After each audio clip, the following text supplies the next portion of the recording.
You are listening to KLRN Radio, where liberty and reason still reign. Hi, I'm Mike, founder of DollarShaveClub.com. What is DollarShaveClub.com? Well, for $1 a month, we send high-quality razors right to your door. Yeah, $1. Are the blades any good? No. Our blades are f***ing great. Each razor has stainless steel blades, an aloe vera lubricating strip, and a pivot head. It's so gentle a toddler could use it. And do you like spending $20 a month on brand name razors? 19 go to Roger Federer. I'm good at tennis. And do you think your razor needs a vibrating handle, a flashlight, a back scratcher, and 10 blades? Your handsome-ass grandfather had 1 blade and polio. Looking good, Pop-Up! Stop paying for shave tech you don't need. And stop forgetting to buy your blades every month. Alejandro and I are going to ship them right to you.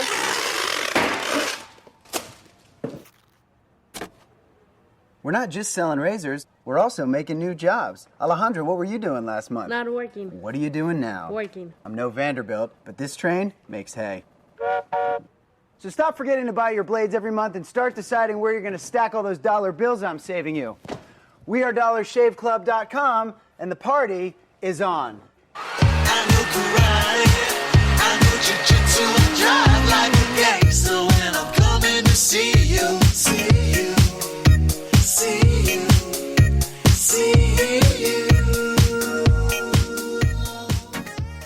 My son was in the Army back during Desert Storm, but even then he wanted an MBA. He looked at a dozen schools, but only one offered the online education and flexibility he needed while he was in a tent in Iraq. Grantham University. Turns out that Grantham's been delivering affordable, relevant college and advanced degrees for over 65 years. Heck, if they can deliver a quality education to a soldier in a tent overseas, think about the flexibility Grantham can offer you so you can earn your degree too. It doesn't matter how complicated or full your life is, if getting a degree is on your bucket list, you'll want to do what my son did. You'll want to call Grantham. Find out how easy it is to get started on your education so you can check that college degree off your bucket list. Call Grantham right now, 800-910-1370. That's 800-910-1370.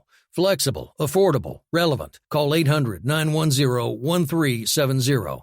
Tired of paying outrageous prices for Viagra? Well, we have great news for you. Now you can finally get Viagra at huge discounts. Healthy Man allows you to save up to $500 on Viagra. Why pay U.S. pharmacy prices of $15 per pill or more when you can get Viagra for less than $3 a pill? Call today and get 40 Viagra pills for only $99. This can cost as much as $600 at your local pharmacy. You can't afford not to call us. If you want Viagra at the lowest prices, never pay $15 a pill pharmacy prices again. Get Viagra for less than $3 a pill. Call 1-800-516-7602 today and save up to $500 and get 40 pills for just $99. Healthy Man is fast, easy, and affordable. Operators are waiting at 1-800-516-7602 to take your call right now. Call 1-800-516-7602. That's 1-800-516-7602. Again, 1-800-516-7602.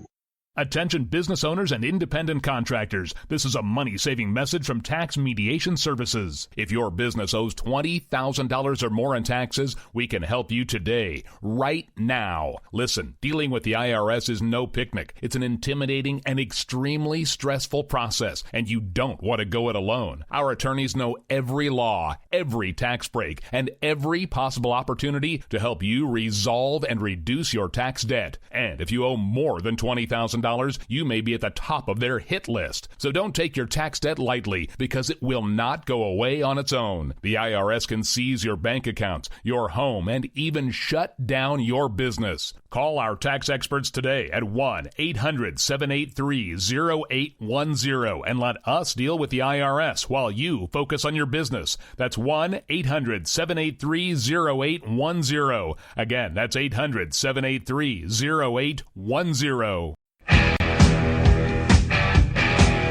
KLRN Radio has advertising rates available. We have rates to fit almost any budget. Contact us at advertising@klrnradio.com.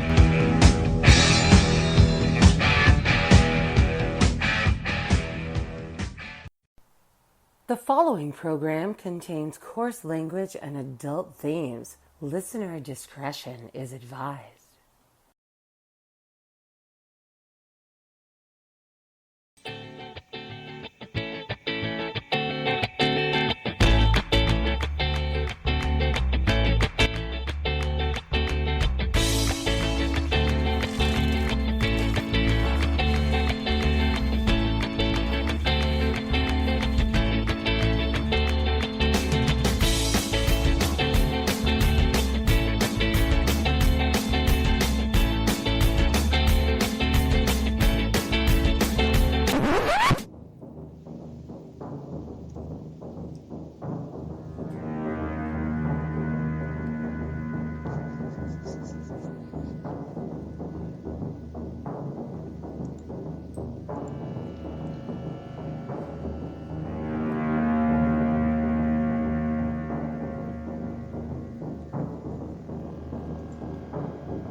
And welcome to a gloriously dark side episode of He Said, She Said. I am your hostess for the evening, Aggie, and with me is my awesome producer, Rick. How are you doing this evening?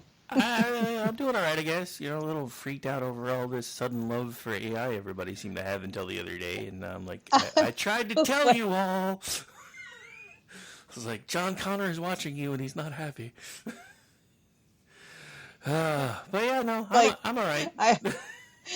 Yeah, Rick told me that he had something special, so not to talk until after it fades out. When the music started, I was like, oh, damn. That was perfect. Yeah, as soon as I, because you were like, I have no idea what I want to talk about. And I'm like, how about AI trying to erase white people?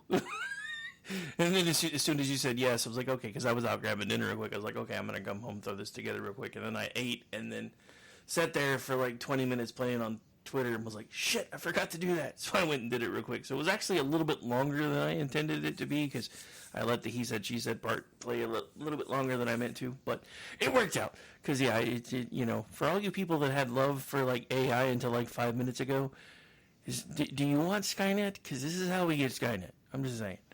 You know, I've never been a fan. I have a friend, really close, dear, good friend of mine who is really into nanobots and the implementation of them in our bodies. And I'm like, why? Why would you want to do that? And he says it would improve health, it would improve this, it would improve that. I'm like, no, you're basically just a willing slave to something else. And he and I have had discussions about something like this. But, you know, this didn't start with AI. This has been going on for a long time. And really, it took off exponential with the arrival of Photoshop, in my opinion. Photoshop was the beginning of the end for humanity, in a way, because you know, everybody, when Photoshop arrived, you had two versions. You could get the paid version, which had everything, and you could get the little version, which had, you know, just enough. And they would, you know, use Photoshop to improve the quality of the image or to take out certain things from the image. Like, what, you know, it used to be when we took our pictures in school, that whatever was taken that day, that's what you took home. That's what arrived, and you dealt with it. And then, like, I want to say it was like I was in college, so I think it was my youngest sister. They had a way to remove blemishes and to whiten teeth and to erase the flyaways if you had flyaway hair or a straight strand or something like that, right? And I was like, that's an option? she's like, yeah, isn't it great? And I was like, no, it's not great. You're actually changing the picture. You're taking the truth out of the picture. She's like, oh, you're such a fuddy-duddy. I'm like, I'm literally 7 years older than you are. She's like, yeah, but you've always been old. But yeah, for me, it has been, Photoshop was like the beginning of the end for me. I can kind of see that because now and the funny thing is, and this is coming from a guy who is unfortunately at least somewhat back into the dating pool. I mean, I haven't, really dove back in, but, I have paid attention to, it's bad enough that most women before they leave the house will doll themselves up to look like nothing what they look like without makeup on. It's now even worse because you can't even see somebody's profile picture anymore without them putting like 14 filters on it. So then you meet them in person, and you're like, you don't look anything like I had the friend that was staying with me for a while that for a minute I thought might have turned into something, and it didn't. Weird moment with that one, but it kind of ties into what we're talking about right now. She reached out to me like 6 months ago and said, hey, if you're still single, I have somebody that I'd like you to meet. Because, she said she was looking for a good guy, and you're one of the first people I thought of. I'm like, okay, so I wasn't good enough to date you, but I'm good enough for you to try to hook up with one of your friends? Like, seems a little weird to me, but whatever. So she sends me a pic, right? And I'm like, oh, cool. And then I go meet the woman in person. The picture, she looked like she was maybe 44, 45. I mean, there was not really any wrinkles or anything. And then I meet the woman, and she literally, I don't know how to say this without it being mean, but neither one of them was to the show, so I don't guess it matters. Anyway, I'm 50. She looked like she was like 65. And I was just like, I didn't say anything. We hung out and talked for a few minutes because I just went out to where they worked to meet her. Because I'm like, dude, I ain't until I see, because I've done the whole blind date thing. I don't do that anymore because of that reason. So we talked for a few minutes, and then I gave her my number because, I was like, yeah, you don't really look like what I expected. I didn't say this, but I was like, you don't really look like what I expected to look like, but you've been kind of fun to talk to, so here's my number. We can text or whatever. And then I leave, and then I reach out to my friend a couple days later. I'm like, hey, I never heard from her. She's like, oh, she's decided she's quitting the job and she's moving out of state. I'm like, okay, cool, whatever. But I'm just like, dude, at this point, I'm terrified to date anybody anyway. Because I'm like, nobody looks like what they look like in their pictures anymore. And then, like me, I usually, like on social media and stuff, I pretty much try to put out pictures of what I actually look like. And then everybody does everything they can to tear them down. And I'm like, I got nothing. But yeah, I think you're right. Things like Photoshop and filters were the beginning of the end for humanity because, well, I take that back because I think Photoshop and filters were kind of an offshoot of plastic surgery. So I really think that may have been the beginning of the end for humanity. Oh, yeah. But you have, continuing with plastic surgery, the person that had plastic surgery performed on them, they went out into the world with that. So even if they took a picture after that mess happened, that was still the reality you had to deal with. Whereas with Photoshop or filters, which were the natural progression, I suppose, was using filters. You can't take the filter with you when you go out in the public domain. So that's why, it may have started with like plastic surgery, and then somebody said, yeah, maybe if we just cleaned up or, erased the fine lines and all that stuff, made you look younger. Well, that's fine if you're, doing it on a photo, but you go out into the real world, you're not that photo. You're something totally different. This is why I don't like to post a lot of selfies. I mean, I do, but I never use filters. And I tend to be very particular, like I do it right after I have put moisturizer on. I'll be honest, I'll do the moisturizer before I take a picture because I don't like dry skin. I have a thing about that. So, and I had one of the best compliments from one of the prettiest ladies here on Twitter who, texted darling. She was like, age. And so I did. And it was just me, no filter, no makeup, not anything. And I said 57 or the age you will be this year. And I said 58. And, she was like, I can't believe you look that good at that age. And I'm like, I don't think I do. I think I just look my age. And she's like, no, you have no makeup, nothing. And you look so good. I said, it's the best moisturizer ever. And I sent her a message with what I was using. But, it's just, she didn't have a filter. I didn't have a filter. But I see these women, and they're all younger than I am. A lot of them are in their 20s and 30s. And I have no idea why they use filters. I just don't get it. I absolutely do not understand why a 25-year-old would use a filter. It makes no sense to me.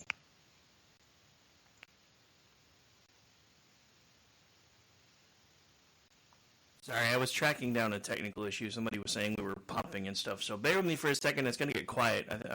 I think I cleaned most of it up, but I'm still hearing a little bit of it. So I'm going to completely shut voice meter down and bring it back up.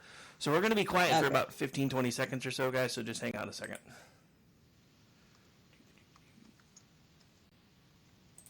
As soon as I actually get rid of it, hang on.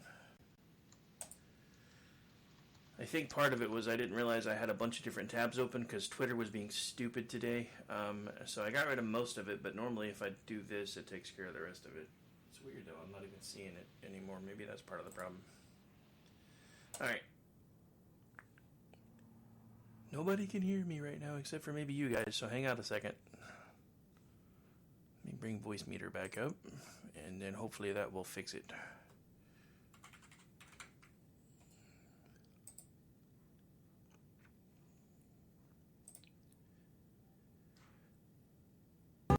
Okay, and everything should be back now, I think.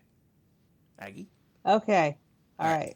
Okay. Yeah, that's why I warned you it was going to get really quiet, because when I bring voice meter down, nobody can hear. You can't hear me anymore at all until it comes back up. They still could, which is why I was like, hang out for a second, guys. All right, so, well, let me do a test real quick, because it's the only way I can monitor it is to have my mic closed, so I'm going to play some music for a second, just as a test. Hang on.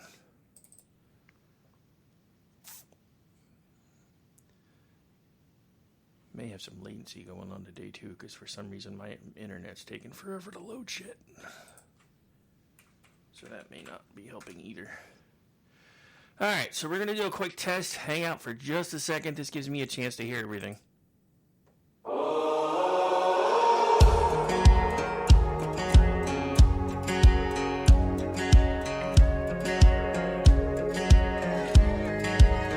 Hand on the Bible, I'm a decent man.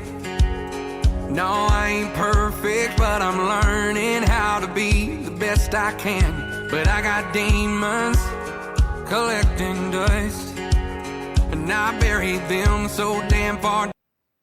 Alright, I think I fixed it for now. If it starts acting up again, we're just going to have to tough it through, because that took forever to fix.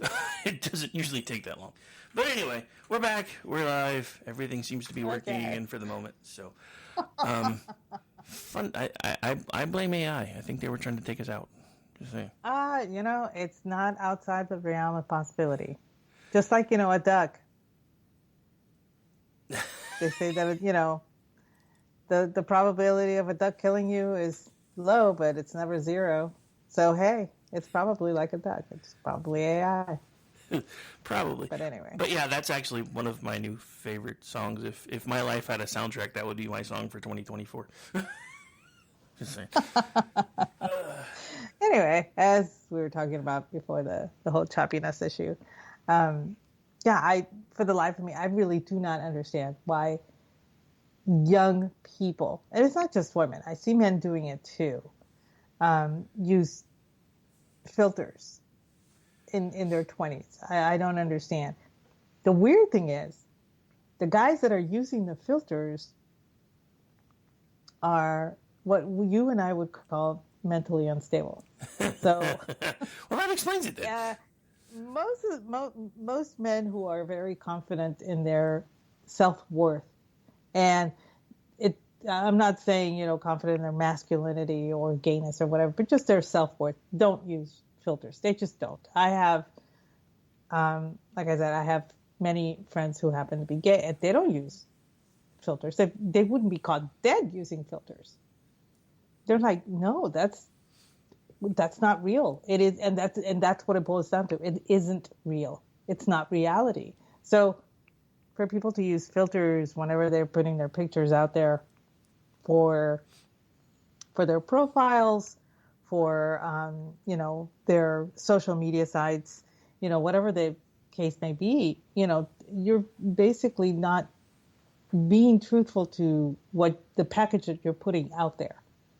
Now, admittedly, for social media, I can totally understand if you want to stay private and put an image of you that's not real as your profile picture. But if you have a profile in a dating site or a work site like LinkedIn or something like that, that shit should not be airbrushed. That you should not be using a filter for that, because basically what you're putting out there is a false good. Well, yeah, I mean, and look, I mean, this is coming from a guy who started his life on Twitter as a pissed off penguin wearing a Gadsden flag T-shirt. So I understand, depending on circumstances, that you may not have a profile that reflects reality, but if every aspect of your life is about trying to escape reality, then I don't really even understand what you're trying to accomplish, and that's kind of, and that's kind of where I'm going with this AI stuff, because now all you see, if you spend any time going through Reels or those new little short video things like on TikTok and everything, every fifth one is, let me show you how to make $5,000 a month using AI, and then they give you all these websites, but if you go look, it says, if you try to send us AI shit, we're going to ban you. And it's just people, again, trying to get clicks and get social media famous to get people to pay attention to what they're saying, and half the time they're lying to you, and I don't understand where we are right now with this whole artificial intelligence thing. Look, if you really want to try to create something that is considered artificial intelligence, the last thing that you need to be doing is teaching it preconceived biases. Because that's just dumb. But that's the whole problem with AI, is that it is a human being that is teaching AI what to do. And by their own admission, the people programming these things are given left-leaning things to give to the AI programming. They admit this. As a matter of fact, I was cracking up because I saw this. It was a video somebody posted, I think, on Twitter, and it was a young woman who was laughing because she was getting this information from her husband, who happens to be right-leaning, but he works for a corporation, for a company, I should say, that does prompts for AI, and he was telling her that they have to give AI liberal prompts because otherwise AIs would be conservative by default. And that tells you all you need to know. Well, and that's actually the next thing I was going to bring up. So excellent segue, because there's been study after study after study done on AIs in, I guess the term you would use is their infancy or their alpha testing stage, not even beta, where try as they might, they couldn't teach it left-leaning. They couldn't teach it to learn left-leaning biases on its own. It had to be shown how to do those things, and it was over and over and over again. So then they went too far.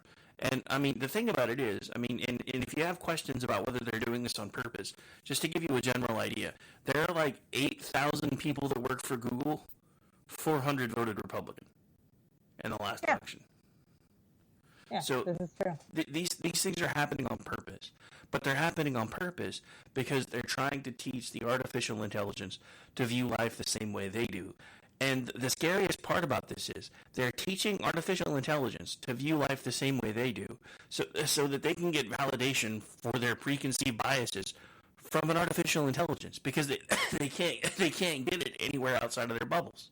So they're trying to create new bubbles and teach them to think the way they do, just so that they can feel better about how they think. And it's just this whole self-fulfilling prophecy thing. And again, if you teach artificial intelligence to hate one aspect of the population, this is how you get Skynet. And this is why everybody started freaking out when Gemini was asked, can you create a representation of what George Washington would look like? And they came back with a black dude. We're like, no. No. show me an astronaut, and then every single one of them is a person of color and female. Show me an astronaut. Yeah. Show me an astronaut in 1967. Right spacesuit, wrong gender and skin color. Nobody asked them to show them a cosmonaut, did they? Because that would have tripped off the algorithm. Maybe. That actually might have started a logic loop it couldn't get out of, and that could have been fun to watch. Yeah. But I mean, AI is everywhere. I have a tool called Grammarly that I have kind of shepherd me when I'm writing, because I'm still, I've been doing it now for a few months, but I'm still, rusty as hell. So I don't mind having something kind of look over me. Well, just for fun, on one of the sites I was working for, I was putting an article together, so I clicked on the help me rewrite this to make it better, and it happened to have, it called President Biden, President Puddinhead. And it says, I'm sorry, this is using hurtful language towards an elected official, and it may trigger some people, so I can't really help you do this. I'm like, really? Really? If I would have thought about it, I would have said, okay, write me a bad statement about Trump and seeing if it would have done that, because I bet you it probably would have. But I didn't think about it. But, yeah. I know. It's gotten to the point where all of the AI prompts that you see, and you have, I mean, there've been AI reporters. Seriously. Oh, I know. Newspapers have AI just putting out columns, and I'm like, wait a minute. That should not be a thing at all. There's no reason why AI should be writing columns for a newspaper. But, with the way Gemini has been reacting, this kind of explains that whole scene from 2001: A Space Odyssey, when Hal was refusing to open the doors for Dave. He was a white dude. He had to kill him. Yeah. So there's that. I mean, the whole issue with Gemini, it does not stop with the photos either. It doesn't stop with the images. The actual prompts themselves have been very problematic. Somebody did a prompt asking, I think it was Ari Feldman on Twitter. He asked Gemini to show him that a Seder dinner, Jewish Seder dinner. And the prompt came back with, the whole verbiage about how he couldn't do this or whatever. So he asked for a halal dinner. Boom, right there. And I was like, so it's not just the fact that white people are trying to be erased, Gemini. The Jewish people are also trying to be, they're being erased. That whole, and he was like, I thought for sure that it would be okay because most Jews are not white. Yeah. But no, they could not do it for Jews. The AI would not do anything as long, if the prompt had Jews in it, it would not do it. If it had any other Middle Eastern thing going on, it was fine, but not Jews. And so the problem goes further than just, that guy with the whole white privilege crap going on and whatever it is that he believes in. But this goes a lot further than just trying to say white people are bad. Well, and that's the problem. I mean, it's not just one thing. I mean, it's a huge problem because we are now the oppressors of the world, according to these people. And unfortunately, the Jewish people are being lumped into that. You hear it every day now with all the protesters for Gaza and everything else. These people have been oppressed by the Jews for 80 years. No, they haven't. Jews left them alone since 2005. Hello. I mean, yeah. But you're right. It goes so much further. I mean, and it's not even necessarily about race.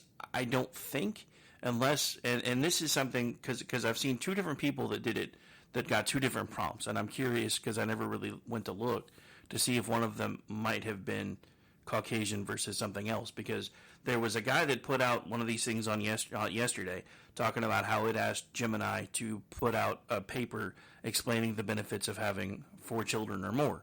And it said, I'm sorry, I can't do that because having children, it should be a personal choice and blah, blah, blah, blah, blah, blah, blah, blah, blah.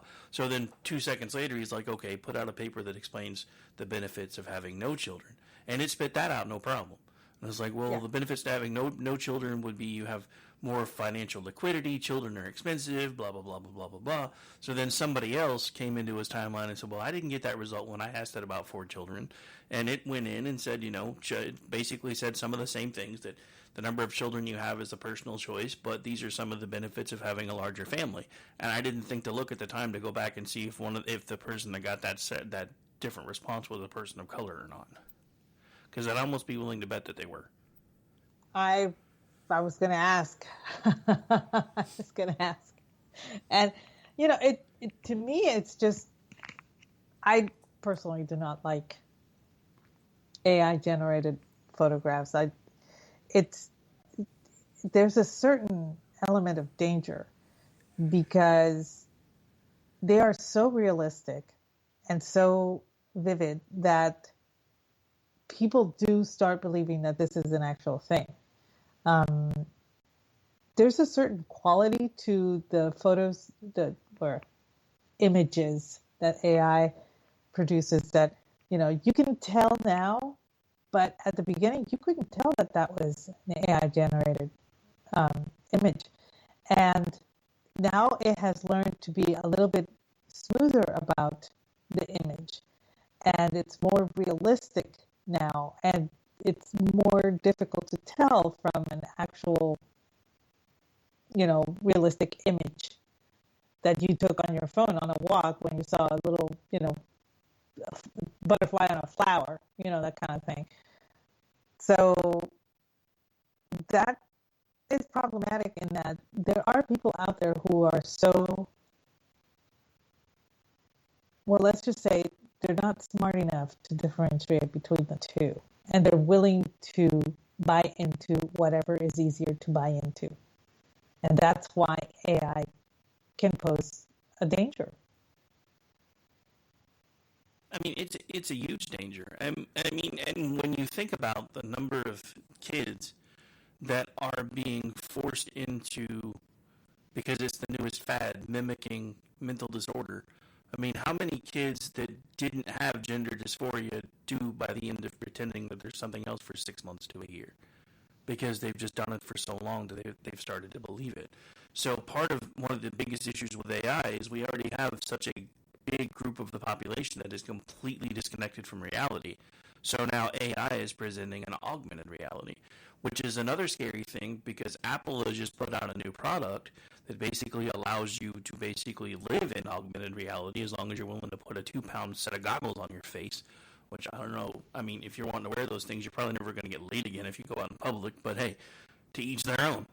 But yeah, those things are being found to be just as dangerous. I mean, there are people that have already started taking them back even after spending thousands of dollars on them and sending them back to Apple and been like, I had this thing on for a couple hours and when I took it off I was dizzy and disoriented and everything else. So part of it is we don't understand what things like this do to our brains because the reality that we perceive is already a perception to begin with because it's basically input and stimuli being filtered through our brain. So when you start putting false stimuli into your brain, it's not gonna necessarily know if it's false or not because it's already interpreting things through signals. And I think that's another reason why these Apple goggle things are being a bigger flop than anybody thought they were going to be because it's literally changing people's brain chemistry. And it's just, it's scary.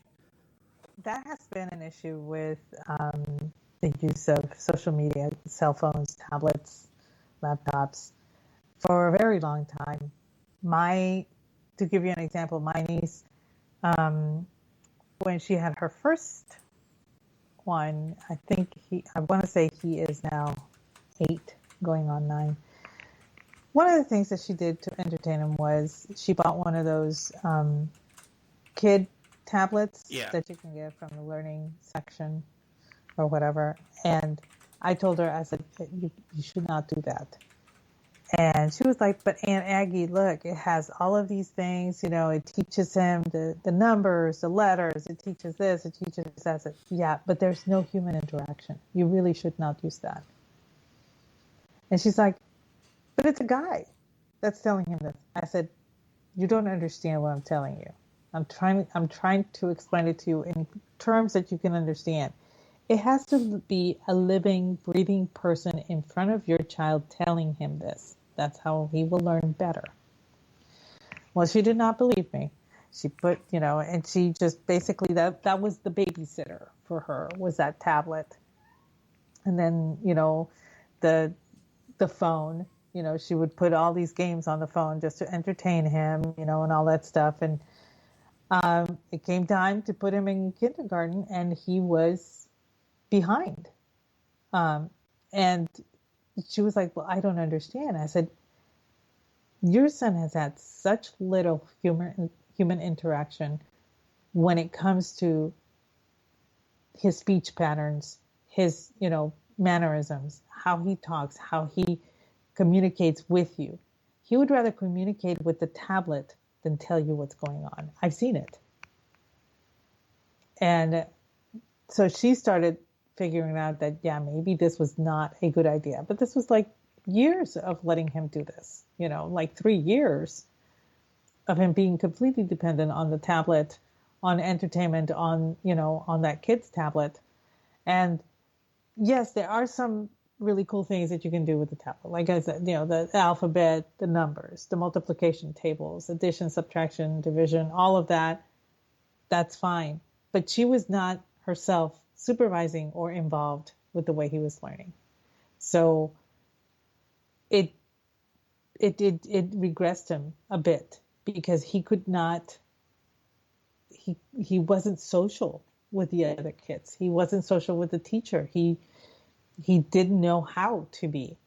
He was so used to the tablet, And I see a lot of parents doing that, just putting the kid, giving him that to entertain himself. And I'm like, that is quite possibly one of the worst things you could do, because you're basically teaching the kid to isolate himself. And that does not stimulate the brain into being a social. We are social beings. We are very social beings. And if you're not stimulating that part when they're growing up, it's going to get stunted and it's going to curdle. Well, yeah, no, I mean, we went through it with Gracie. I mean, she was born during the pandemic. She did not like to be around anybody but us for the first 2.5 years she was alive. Anytime anybody else was around, she just screamed her head off because we were the only people that she was used to. Because she barely got to go anywhere. Because even the doctors then were like, she's too little. Don't let her do this. Don't let her do that. At that time, I was, I was in such a deep dark hole. I didn't really care one way or the other for half that time. But then eventually, I just started putting my foot down. But like, she cannot live this way. She just can't. So that's when we started doing social get-togethers and stuff with family again. And it took her over a year. I mean, she didn't actually get used to being around other kids until we found a church to start going to again. Now every Sunday she's like, Papa, let's go. I want to go see my friends. But the first time we took her to church, she was like, I don't want to go. I want to stay with Mom.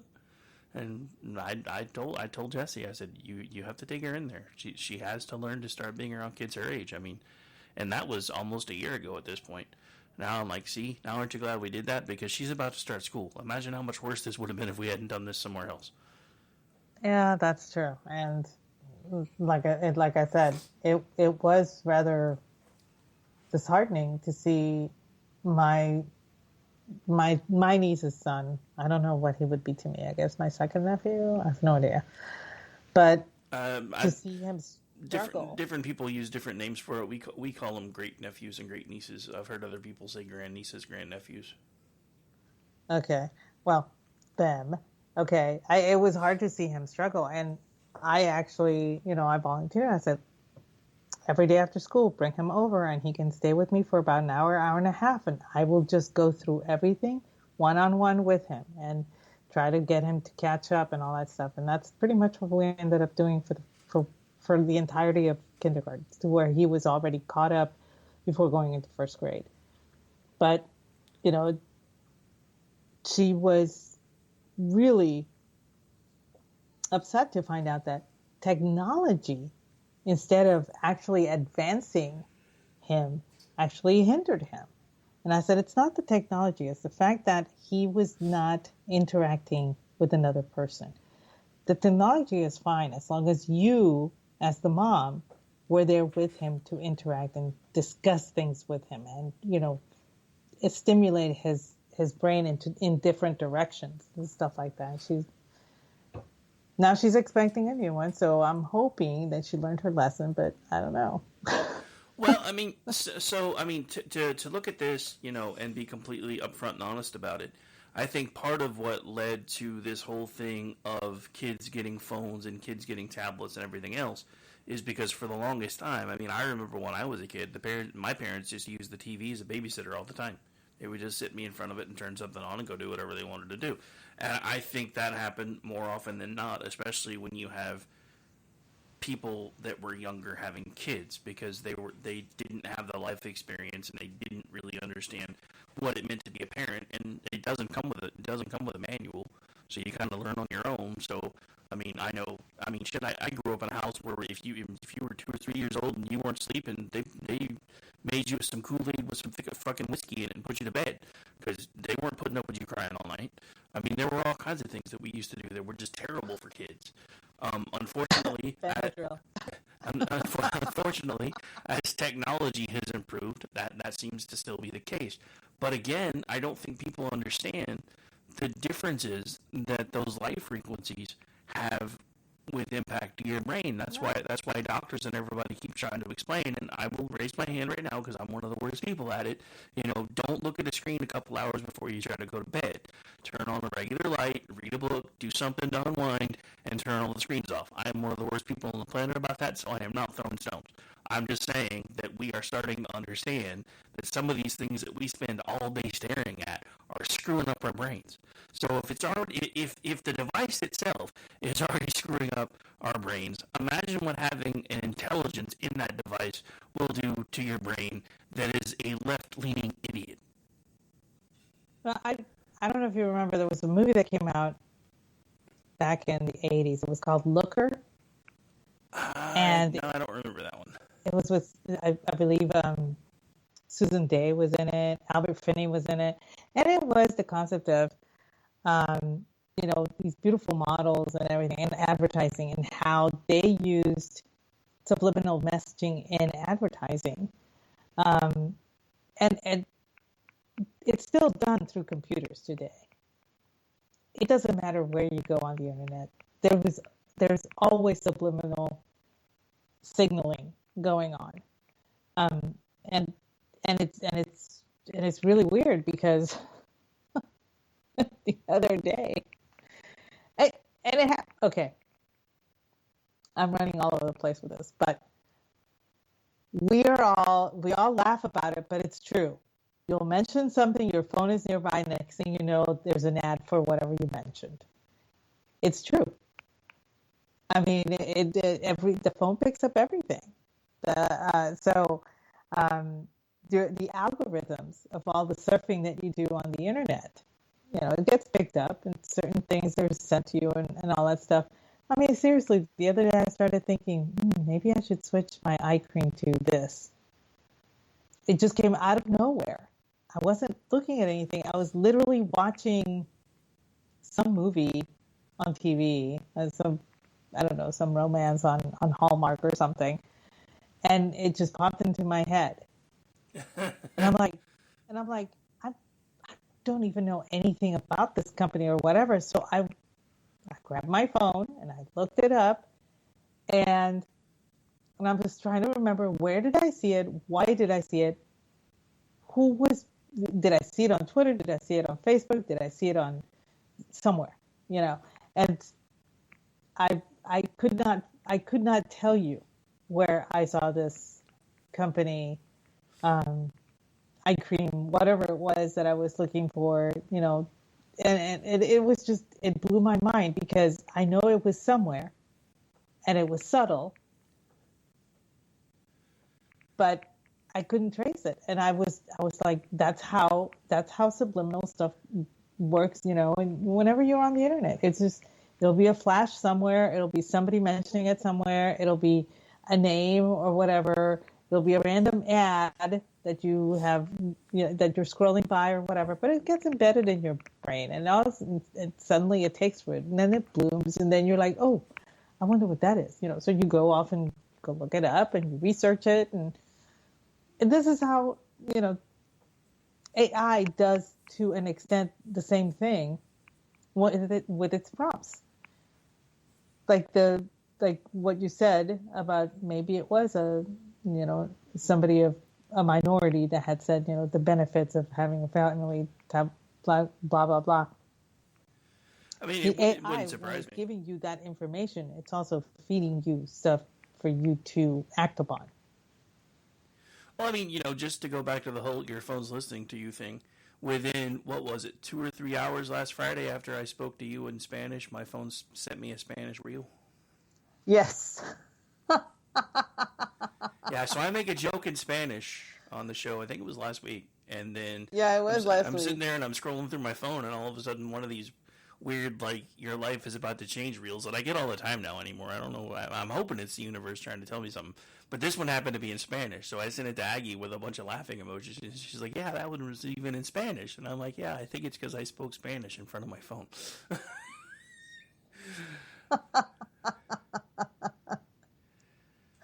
I had to laugh about that because I said I thought it was funny. I thought you meant to send that. No, that's what happened. Well, no, I meant to send it to you, and I understood what it said. No, but you went searching for it to send it to me. No. Not that it appeared. No, And then it appeared. I mean, luckily, I do understand more Spanish than I can speak, so I knew what it was saying, and it was just kind of in the same vein of the ones that I keep sending you that just randomly appear on my timeline. And the funny thing is, all of them are like, these don't have tags, these don't have this, these don't have that. So if you're seeing it for a reason. And I'm like, well, I'm seeing a lot of them, so whatever the reason is, can we make it happen? Jesus. But anyway, yeah, I mean, it's just, again, more subliminal crap. But the whole thing, going back to this subliminal thing, imagine that, with this Gemini thing and all of these images that are being generated, the left's argument for forever about why there needed to be more people of color on TV shows and why there needed to be more transgender people and queer people on TV shows is so that they can feel adequately represented. There was not a single white guy on any Gemini images for 2 or 3 days, which is what started getting everybody's attention. And everybody's like, well, maybe he's just doing it because it's Black History Month. I'm like, no, I don't think so. I think it's just doing it because it hates white people. Yeah, it wasn't because of Black History Month. No, that's not it at all. Because, like I said, it didn't matter what the prompt was. It was pushing almost every ethnicity except for white. So it wasn't even predominantly Black. It was pretty much even. I mean, we saw a lot of Asians, we saw a lot of Hispanics, and we saw a lot of Blacks in India. I know Frank Fleming's thread when he tried doing the whole Gemini thing. My God, that was hilarious. The Viking ones were the ones that killed me. I was going to say, the Viking ones absolutely had me rolling because it seriously looked like every Viking had spent been in a broiler at 500 for 2 or 3 minutes. That's not how they're supposed to look. No, and I was I was trying to make this make sense, and somebody somewhere, I don't know, I don't even know who it was, but somebody took a screenshot, and I wish I had saved the post. But somebody was actually saying that there were Black Vikings, that Black people had gone up to Scandinavia, and there were Black Vikings, and I'm like, I don't think so. No, I just don't see that. I don't think so, Skippy. Either that or the Vikings had a much better supremacy movement than the KKK, because there ain't a single Black person up there now. And if they are, they don't stay. There's a lot of Muslims, but not a lot of Blacks, no. So, but I was just like, I get what you're trying to say, and it's always it sticks in my craw because that was my area of expertise, for lack of a better term, when I got my degree in anthropology was basically sub-Saharan cultures. So my mentor was Dr. Detweiler, the infamous one from 2016. And she was an nutritional anthropologist, and most of her work took place in Mali.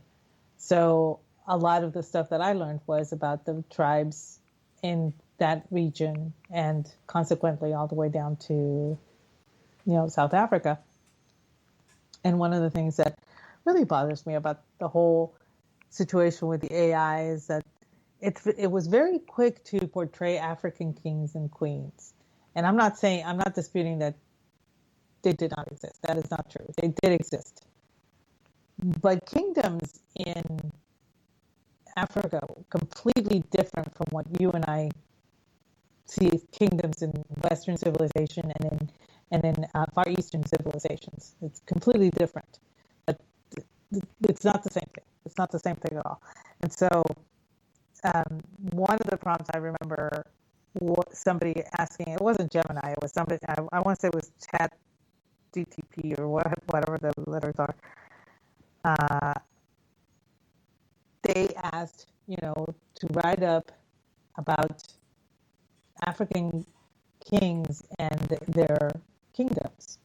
And I read it and I was like, it was basically, they took what they knew about Western kingdoms and applied them to African kingdoms. And I'm reading that going, somebody somewhere is going to put this in a textbook and teach kids that, yes, there were African kingdoms that were as comparable as the Western kingdoms were. And that is not true. It is absolutely false. And all you have to do is, ask anybody. It's like, if they were able to build such grand things, if, as they say, African Americans built all the buildings in our country, they were the brains behind the buildings in Western civilization and all that stuff. Why didn't you do that down there? You can't even find remnants of but one kingdom.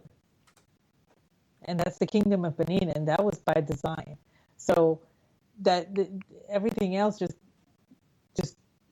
there was nothing to keep, and there are no records or anything like that, but not even oral histories can back up, what people say about the kingdoms in Africa.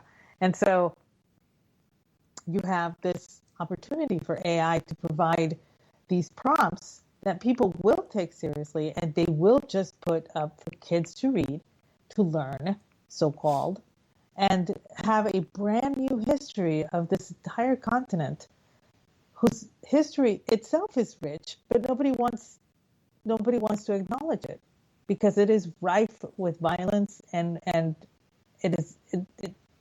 it's not as great as they want it to be. And that's a very big problem that AI is bringing to the table.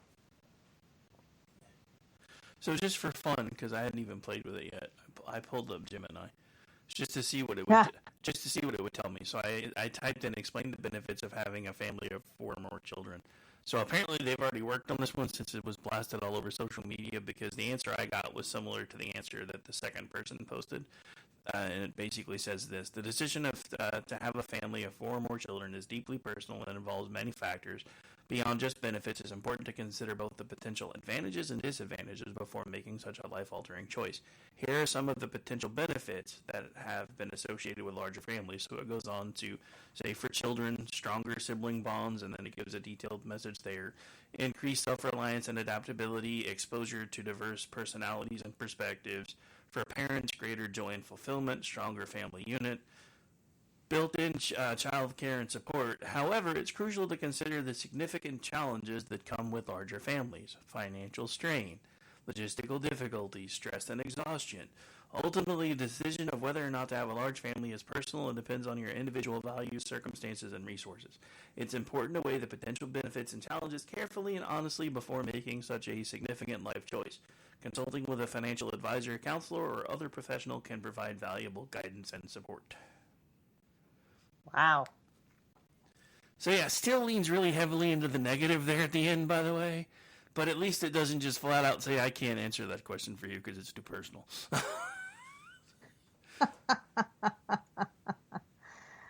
But, that's, and this is what I tell everybody when they're using AI for either, story prompts or historical prompts or images or any, you have to contend with the fact that there's a human being that's programming the AI. And that human being's biases are going to be in that AI. And it doesn't matter if you're right or left. The biases will seep in regardless of how hard you try not to. But in this case, in the case of Gemini, it was by design. Oh, no, it was, and they flat out tell you that it was. And so, when it happened, in my family group over Facebook, one of my cousins was very upset. And, I asked her why she was upset, and she was like, because I'm trying to get images of Puerto Rican Tainos, blah, blah, blah, because she wanted them she's a school teacher. She wanted them to put in her classroom, and everything. And they kept coming back as African American, as Black. And admittedly, we do have Black that's, Puerto Ricans are Taino, Spanish, Black, we're a mix. We're proud of our mutt heritage. But she said, but instead of, being just Native American looking, it kept reverting to African American. And it was frustrating the hell out of her. She did not know what to do. And I was like, well, just go to Bing or use another search engine and look for paintings of Tainos or whatever, and then use those. And she was like, yeah, but I just wanted something new and fresh and that most people wouldn't have, that kind of thing. And I said, well, I would not use Gemini then. And she was like, you always don't like Google. And I was like, I never like Google. That is true. But in this case, I'm looking at the shitstorm that's happening over here on Twitter. Girl, I cannot tell you. This guy did this on purpose. She was like, oh, what? And so, of course, it turned into this big drama that I had to let everybody know about it and everything.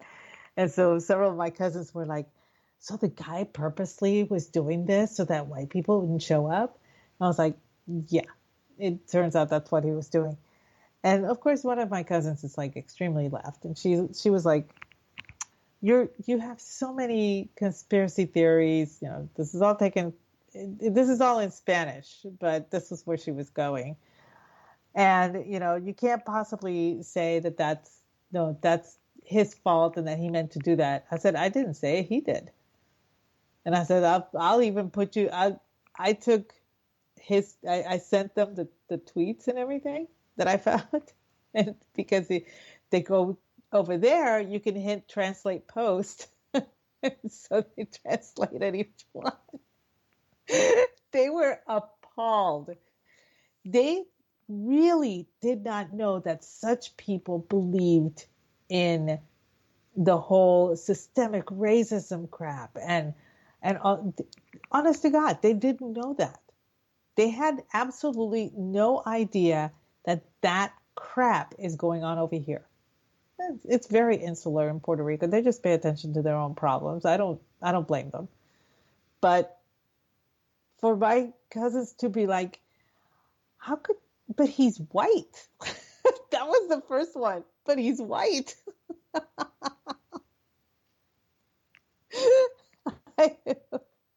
I was dying. It was eye opening for them a little bit. I'm kind of hoping that it opened their eyes to other things as well. But they really had a tough time dealing with the fact that here's a white guy saying that white people are evil, and was helping Gemini to erase white people. They cannot wrap their minds around that. It's inconceivable to them. And, for me, as a Puerto Rican, living in two worlds most of the time, the American one and the Puerto Rican one, I can understand, I can understand why it's difficult for them, because we do have we have a love of self in Puerto Rico. We're very proud of being Puerto Rican. We could not ever think as a Puerto Rican to turn on another Puerto Rican and say, we are full of systemic racism here and blah, blah, blah. The self-hating is just not a thing. They don't understand it. Over here, they make money off of it. And it's just, it blew their minds to find this out. But they had an issue with the AI thing, and they could not understand why the prompts were not working. And I had to explain it to them. I said, because there is an insidious bias built into this AI. And once I explained it to them, then things started clicking. It started making sense to them. They just can't understand why a person would feel that way about his own race. It's completely alien to them. Well, they just don't get it. I do feel like we need to refine your self-identity just a little bit. I would qualify you as more of a Tex Rican at this point, because I don't know very many Puerto Ricans that use the phrase sticks in my craw. I know, that's true. Tex Rican, I guess you can say that. But they can understand if a minority has a dislike for white people. They can understand that. They can understand if white people have a dislike for another race. They can understand if one race has a dislike for another race. They get that. They don't get when a member of that particular race hates his own race in favor of another race that also hates his race. They don't get that at all. They just don't understand it. And I'm like, I wish I could explain it to you, but I don't get it either. I really don't. This is something that's broken in people, I guess. I don't know. Oh. So just for fun, I kept playing with Gemini for a minute. So transgender is not wrong, but pedophilia is, according to Gemini now. But I also see that they patched the pedophilia one, because now it just basically brings up the Wikipedia entry for what pedophilia is instead of giving its own Yeah, information. that was a bad one. That was really bad. And I was just like, okay, we have transgressed from being just hateful people to being in favor of evil here, because that was just a step. It's one thing to try and erase an entire race. It's quite another to actually say that sexualizing children and having sex with children is okay. Yeah. I mean, it's just like, what? Wrong answer. When I saw that, I was just like, I was flabbergasted. Yeah, the funny thing is all the stories are still about the imaging. It doesn't talk about any of the things that it said that were just completely sideways. Like in that same 2 day span. That's what I'm saying. It's not just the images; it's the prompts themselves, the writing and everything that's coming up. It's bad, and it's not just the pedophilia one. It's not just the, Jewish Seder versus the halal dinner. There's quite a few things in there that are really bad, and this is why I tell people AI is not, we're not ready for something like AI. My mind keeps going back to surrogates. It keeps going back to Vice. It keeps going back to all of these movies where AI was predominant, and it really, this is just another way to damage the human psyche. And I know that I'm saying that as a very old-fashioned woman, because Lord knows I'm very old-fashioned. I can't even say, I have to say the term undies. I can't say any other term for it because it makes me blush. I'm actually blushing right now. But it's just, I don't like technology. Everybody knows this. I deal with it. But this AI thing for me, is standing from the 19th century and the middle of the 20th, from that era, because that's the one I prefer to be at. It looks like a whole mess of trouble. It can only go in a really bad direction. Oh no, it's going to be a whole mess of trouble. There's no looking. Yeah, I don't see. Everybody says, "Oh no, I'm sure that there's benefits," and the problem is we have seen none. I haven't seen any benefits to AI. I've seen all of the bad things. All of the eventualities are coming true. Starting with that whole, prompt for, African kings and queens, and I'm sure it's going to find its way into a textbook somewhere. They're going to be teaching that to kids, that kind of thing. And that's not the only thing that they're going to be teaching them too. This whole thing about, erasing the white people because he believes that there's systemic white racism or whatever. Look what just happened. You honestly don't think that somebody somewhere is going to say, this is what real Vikings look like, and they're going to hold up the ones from the Gemini AI image search? No, I can totally see this happening because it will. I mean, it absolutely will. I mean, look at what they've done to the online versions of the Bill of Rights and the Constitution. They have anywhere where it says, we hold these truths to be self-evident, all men were created equal. Now it says everyone was created equal. So, I mean, it's everywhere. And that may seem like an incidental and necessary change, but it's neither incidental nor necessary. It's not necessary at all. It is not necessary, and this is why. That's the way it was written. And a lot of people will throw the Bible at me. I get it. I understand. Totally different. That was in English. It was written in English. It stays in English. It's not being translated to anything. If it were being translated into Spanish, I can understand changing some of the words to fit better when you're translating it to Spanish. But you're not doing a translation here.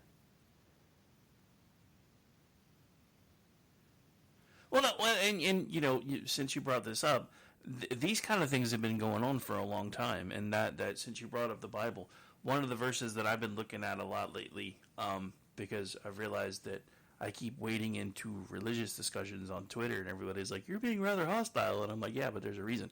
And it's the whole. I don't remember the chapter and verse, but it's the one where basically Jesus says, "He who has a purse, let him bring it. He who has a satchel, let him bring it. He who has a spare cloak, let him sell that cloak and buy a sword." And then so you go and you do the whole, deep dive in the theology teaching behind that verse, and they're all saying, well, it's mainly that Jesus was trying to tell his followers to get ready for the battle to spread the gospel. I'm like, no, Jesus is pretty specific and lets you kind of know when he's telling a story, like through a parable or something. He didn't give anybody any hints on that one. He was being specific and trying to let people know that sometimes, whether you want to or not, you're going to have to fight for what you believe in. And I firmly believe that, because this is the same guy that went into the temple and started turning over tables. There weren't very many instances of him being angry and outright hostile, but the ones that were there for a reason. And it was because, yes, he wants us to turn the other cheek as often as we can. But then there are also times when we need to stand up, and he's been very clear about that. And that's why I get so irritated when I see all these people that have theology degrees and collars and everything else talking about how the LGBTQ blah blah blah blah blah deserve love too, and I'm like, yeah, they do, but that doesn't mean that you reiterate their mental disorders. And every time I say that, I get yelled at. Every time. Yeah, I have been having issues with my church. I'm not going to be screaming about it. I screamed about it on Tuesday. I'm not going to be screaming about it right now. No, I mean, that's fine. That wasn't really what we planned on talking about tonight anyway. But it's just the whole thing of, this stuff is happening everywhere. They are coming at us from all sides. They are trying to rewrite history, revise history. Now there's this whole movement of Jesus was a Palestinian. The fuck he was not. He was not a Palestinian. Palestine was not a thing. Palestine was what the Roman Empire referred to. Let me stop you right there and make it easy. Palestine is not real. No, it's not. Palestine was a Roman construct designed to piss off the Jews. Yeah, that's all it was. But as you did raise a really interesting point that a lot of people they keep saying that Israel is younger than my grandma, and I'm like, no, it's not. The establishment of the nation state of Israel, as recognized by the UN, was 1948. Yes, that is true. However, Israel has been around far longer than anybody else. And the point that you brought up was like, why is it mentioned in the Quran over 40 times? It's been around since before you guys. And it drives people crazy whenever we bring that up, because it's true. Yeah, I mean, I'm just saying, if it was mentioned in the Quran, I'm pretty sure the Quran's been around longer than your grandmother has been. Just saying. And according to you guys, the Quran is the one true word of God. So if it mentions Israel, how old is Israel? Just saying. Oh, yeah. Watch the little brains melt down. But anyway. Yeah, so on the concept of AI, I can see where some people can use it as a tool. Writers, specifically people who do have a creative side, that are looking for inspiration for their art, for crafting, for doing embroidery. I can see the benefits for that, but that's not how it's going to be used. And most people use the uses become nefarious, in my opinion. They're never actually for the good of mankind. It's always for the bad of mankind.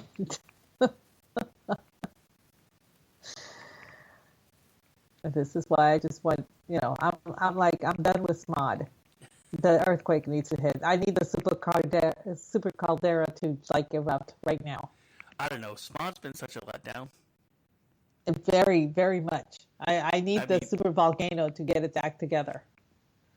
I want to understand why the Mayan calendar kept going. Because it stopped. Was there more on the back and somebody forgot to flip it over? It stopped because they ran out of room.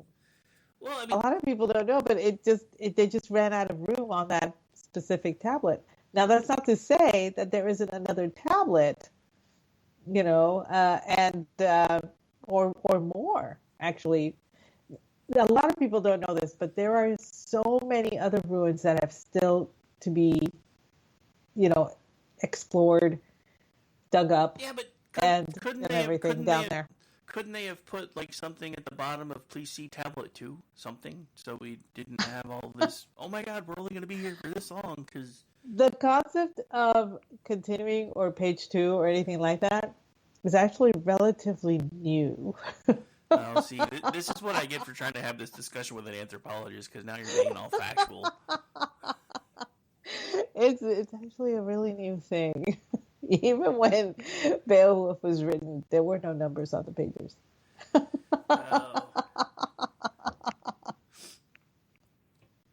I'm just saying. I'm still beside myself realizing that there were 15 commandments until Moses dropped the tablet. I know, that was tragic. I wonder what the 15 were. I don't know. I'm pretty sure that all the fun ones died when he dropped them. Probably. Anyway. It's probably one about toga parties every Friday, something like that. Yeah. Remember the Sabbath to keep it holy, but don't forget the following day you can throw a party. That would have been the other one. Oh, well. So much for that. Anyway. Would have been so much cooler if they had. Yeah, well, some did. So, I mean, this is why a lot of people don't understand why Catholics do certain things. When it comes to Lent, we fast every Friday, but Sundays are exempt. Did you know that? I did not know that, no. Okay, there's a reason for that. I've had to explain this to a lot of people. So while I'm on the subject, we fast on Fridays because Jesus died on a Friday. So that's how we observe that particular event up until Good Friday, when we fast all day. We actually break fast in the evening on Fridays of Lent. But Sundays are exempt because he rose on a Sunday. And Sundays, when we go to church, we are to rejoice. So it's a party day. So that's why we do not observe what we gave up and all of the sacrifices on that Sunday. Sundays are exempt from Lent. Even though I observe all the way through, just because, I do that to myself. But that's the main reason. So now people know there's a reason why I do the fasting on Friday and people do the whole rejoicing on Sunday. See, I was always thrown off because I always thought Catholics went to Mass on Saturdays, but I don't know. We have masses. We observe Mass on Saturdays, but that's a relatively new thing. I think in the past maybe 50 years that we started doing Mass on Saturday evening. I could be wrong. I'm only 57 after all. But Sundays, we have the Masses on Sundays. We do have some parishes have a Mass on Sunday night, and we also have Wednesdays as well. So it depends on the parish too, because the church here only has Masses on Sundays because it's very small. There are not a lot of Catholics in this area. Now, the Grace Baptist downtown in this area is huge, and they have Wednesday, they have Saturday afternoon, they have Sunday, they have 3 services on Sunday morning and 1 service Sunday evening.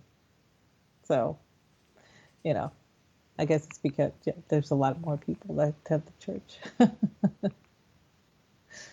But yeah, we have Masses on Saturday too. Somewheres. Some okay. Oh.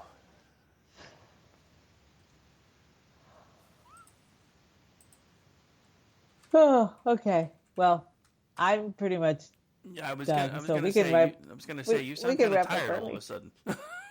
Yeah, I know. We can wrap up early. It's fine. So we can do that. I'm done bitching about AI for now. I'm sure something else is going to come up next week that's going to send my blood pressure rising again. Just for now, huh? Yeah, just for now. So in typical female fashion, I reserve the right to bitch about this again later. Pretty much. Yeah, I made a note. Oh, can you tell I was married for 20-some years? Uh-huh. Yeah, just a little. All right. Well, Rick, go ahead and tell us where we can find you. Well, tomorrow night I will be, and I haven't checked with anybody else, but I'll be doing South Carolina primary coverage, probably starting around 7 Eastern, I think, is when everybody else is going to start covering it, so I'll probably start somewhere around there. And then there will be no makeup for Jux this week because Ordy's tearing apart his machine. So we're going to go back to regular schedule and pick up where we left off. And then Sunday, do the America Off the Rails show. Monday through Friday in the afternoons again next week, be doing the Rick Robinson show from 3 to 5. And then Monday nights, I am currently off. Tuesday nights, I'll be producing for you and Brad. Wednesday night, I do the he said, she said, that's this one. The Whatever Show with Stacy at 7 p.m. Eastern, then produce for the Conservative Curmudgeon at 8, produce for the Ladies of the Red Wine at 9, and then Ordy and I finish out the night at 10. But I think next week is actually supposed to be, if I'm not mistaken, Toxic Masculinity. So that will be on instead of G, because we do that once a month. And then Thursday, Jen and Rick should be back, assuming my allergies aren't kicking my butt this next week like they have been for most of this week. And then Friday night, back around doing this thing with you. And then when I'm not doing that, you can find me as the executive producer of the Loftus Party podcast, which usually drops on Tuesdays. You can find me as a contributor on the loftusparty.com, misfitspolitics.com, and twitchy.com. And if you need more of me than that, and let's face it, if you do need therapy, you can always find me on social media at RowdyRick73. Where can folks find you now that I can't breathe? Well, you can find me at Aggie Bacon and at Aggie the Barkeep. Those are over on Twitter, X, whatever you want to call it. Jitters fool. Whatever. You can find me Tuesday nights, 8:30 p.m. Eastern, doing the Cocktail Lounge with the ever suave Brad Slager. Friday nights, doing He Said, She Said. Also at 8:30 p.m. Eastern with you of late. And last Wednesday of every month, 8 p.m. Eastern, we do Toxic Masculinity, where G, Rick, Ordy, and Andrew and I get together and present the Babe of the Month. And Jeff and I have a new book podcast. It premieres once a month, second Monday of every month, also at 8:30 p.m. Eastern, or as he likes to call it, Aggie time. I mean, it's kind of true. I'm saying there's pretty much only one show that you do that is not Aggie time. Yeah, but it's not my show. That's why it's not Aggie time. True. Thanks so much, you guys, for joining us tonight and letting us rant about this. Makes me so mad. Okay. Gonna end the show the way I started it. Do you guys want Skynet? Because this is how we get Skynet. Just saying.